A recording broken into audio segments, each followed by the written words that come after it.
Menaces, bizutage, discrimination, humiliation, insultes ou encore violences ou moqueries répétées.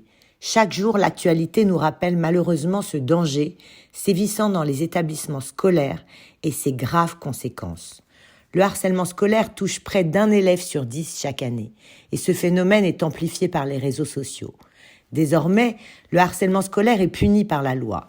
Il s'agit de la loi du 2 mars 2022 qui crée le délit de harcèlement scolaire dans le Code pénal français. Ce texte complète les mesures déjà mises en œuvre par le gouvernement par la loi du 26 juillet 2019 pour une école de la confiance. Le premier article de la loi sur le harcèlement stipule qu'aucun élève ou étudiant ne doit subir de faits de harcèlement résultant de propos ou comportements commis au sein de l'établissement ou en marge de la vie scolaire, ayant pour effet de porter atteinte à sa dignité, d'altérer sa santé physique ou mentale ou de dégrader ses conditions d'apprentissage.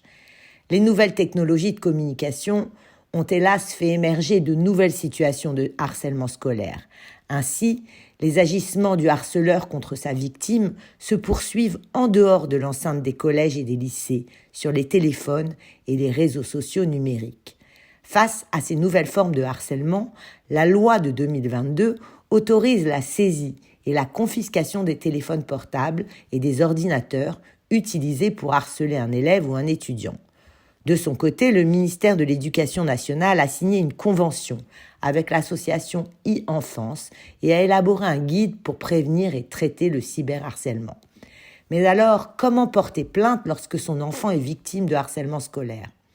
Ce délit concerne les élèves, les étudiants ou les personnels des établissements scolaires et universitaires.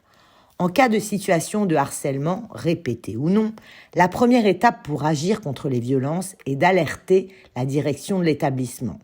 Des associations peuvent accompagner la personne harcelée pour briser la loi du silence. Ensuite, les victimes de harcèlement moral ou de harcèlement physique ou sexuel en milieu scolaire peuvent porter plainte auprès du commissariat de police ou de la gendarmerie.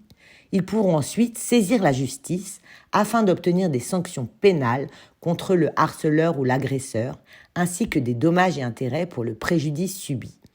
La victime dispose d'un délai de 6 ans après les faits pour déposer plainte.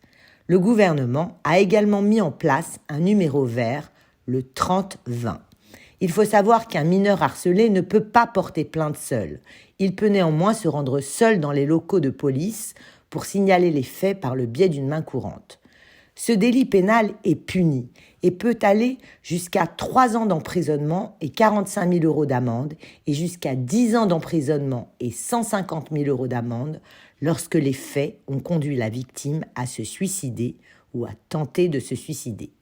S'ils sont âgés de moins de 13 ans, les mineurs ne risquent pas de peine de prison pour harcèlement scolaire. Cependant, le juge peut les obliger à suivre un stage de sensibilisation aux risques liés au harcèlement scolaire. Un mineur de 13 ans encourt les mêmes sanctions pour harcèlement scolaire qu'une personne majeure.